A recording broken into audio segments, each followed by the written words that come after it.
Second number पे जो earthquake आते हैं वो कहाँ पे आते हैं सबसे ज़्यादा? द अल्पाइन हिमालयन बेल्ट पे। यहाँ पे सबसे ज़्यादा अर्थक्वेक क्यों आते हैं, इसके पीछे का कारण समझने की कोशिश करते हैं। तो सबसे पहले मैं आपको यहाँ पे डायग्राम दिखा देती हूँ। यहाँ पर देखिए, इस डायग्राम में देख रहा हूँ, यहाँ पे आपका है अफ्रीका और यहाँ पे आपका ये इंडिया, और यहाँ पे इंडियन प्लेट है, यहाँ पे आपकी अफ्रीकन प्लेट। अब ये दो प्लेट्स क्या कर रही हैं ना, ये प्लेट्स ऊपर यहाँ पे आपकी टकरा रही हैं, और ऊपर जो आपकी है ये है यूरेशियन प्लेट। अब यूरेशियन प्लेट और जो हमारी नीचे से इंडियन और अफ्रीकन प्लेट है, ये दोनों कंटिन्यूसली टकरा रही हैं, जिसकी वजह से क्या हो रहा है, यहाँ पे हिमालयाज़ का भी फाउंडेशन हो रहा है। क्योंकि जब भी दो प्लेट टकराती है ना इस तरीके से, ये प्लेट यहाँ से टकरा रही है, ये प्लेट यहाँ से टकरा रही है, तो यहाँ का मटेरियल इस तरीके से फोल्ड हो जाता है। तो इस तरीके से हिमालय का फाउंडेशन, जो हिमालयाज़ बने हैं वो भी इसी वजह से बने हैं, क्योंकि यहाँ पे क्या हो रहा है, इस तरीके से इनके टकराने से क्या हो रही है, यहाँ पे जो आपकी क्रस्ट है वो ऊपर उठ रही है, और इस तरीके से माउंटेन्स बन रहे हैं। यहाँ पे कौन से माउंटेन्स बने हैं? हिमालयाज़। और हिमालयाज़ भी बन रहे हैं जो कि हमारे फोल्ड माउंटेन्स हैं।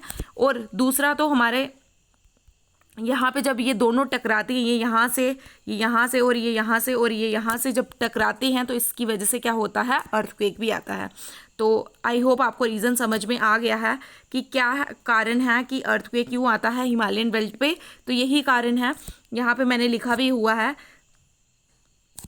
कि यहाँ पे अप्रॉक्सीमेटली 15% से 17% वर्ल्ड के सीस्मिक एक्टिविटी की वजह से यहाँ पे अर्थक्वेक आते हैं।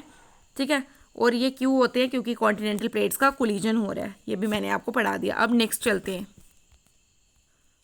तो ये लास्ट पॉइंट है, that is mid oceanic ridges. अब आपको लगता होगा कि जो हमारे ओशंस है ना, इस तरीके से हमारे ओशंस हैं और ओशंस के बीच में वाटर फिलअप है, तो हमें लगता है कि ओशन जो है वो क्या है, वो नीचे से प्लेन है, लेकिन ऐसा नहीं है। जो ओशन है ना, उनका अगर आप नीचे जब डेप्थ पढ़ेंगे ना, तो हम जब भी उसकी डेप्थ पढ़ेंगे तो ओशन के अंदर क्या है, यहाँ पे एक ऐसा एरिया आता है जहाँ पे यहाँ पे भी ओशन के अंदर भी क्या हो रहा है, वॉल्केनिक इरप्शन हो रहा है। ठीक है, तो इस तरीके से वाटर ड्रा कर लेती हूँ, और नीचे जहाँ पे एक ऐसा एरिया है, यहाँ पे क्या हो रहा है, वॉल्केनिक इरप्शन हो रहा है। और यहाँ पे जब वॉल्केनिक इरप्शन हो रहा है, उन वॉल्केनिक इरप्शन से क्या हो रहा है, लावा बाहर आ रहा है, और यहाँ पे भी जो है ओशियन एरिया में भी आपको अर्थक्वेक देखने को मिलता है। लेकिन ये अर्थक्वेक हमें इतना इसके बारे में पता नहीं चलता, क्योंकि ओशंस में आ रहे हैं ना, तो यहाँ पे लिखा हुआ है कि इसका भी स्मॉलर परसेंटेज है अर्थक्वेक में, लेकिन ये अननोटिस्ड है ह्यूमन पॉपुलेशन के थ्रू, क्योंकि ह्यूमन पॉपुलेशन को ओशन के अंदर का इतना पता नहीं चलता। और ये क्यों आता है, डाइवर्जेंट प्लेट बाउंड्रीज। देखो हमारे पास 3 तरीके की प्लेट बाउंड्रीज है, एक हमारी ट्रांस बाउंड्री, एक कन्वर्जेंट और एक डाइवर्जेंट। कन्वर्जेंट है जो साथ में इस तरीके से प्लेट आ रही है, उनको कन्वर्जेंट बोलते हैं। ठीक है, डाइवर्जेंट का मतलब है जब प्लेट्स दूर दूर जाती हैं, मतलब ये प्लेट इस तरीके से यहाँ पे जा रही है और ये प्लेट इस तरीके से अपने जा रही है, तो डाइवर्जेंट। और थर्ड आती है आपकी ट्रांस बाउंड्री। ट्रांस बाउंड्री मतलब ये प्लेट साथ साथ में, एक प्लेट ऊपर की तरफ मूव कर रही है, एक प्लेट नीचे की तरफ मूव कर रही है, तो ये होगी ट्रांस बाउंड्री। ठीक है, तो यहाँ पे हम जो मिड ओशनिक रीजेस का कारण पढ़ रहे हैं, तो वो क्या है, डाइवर्जेंट।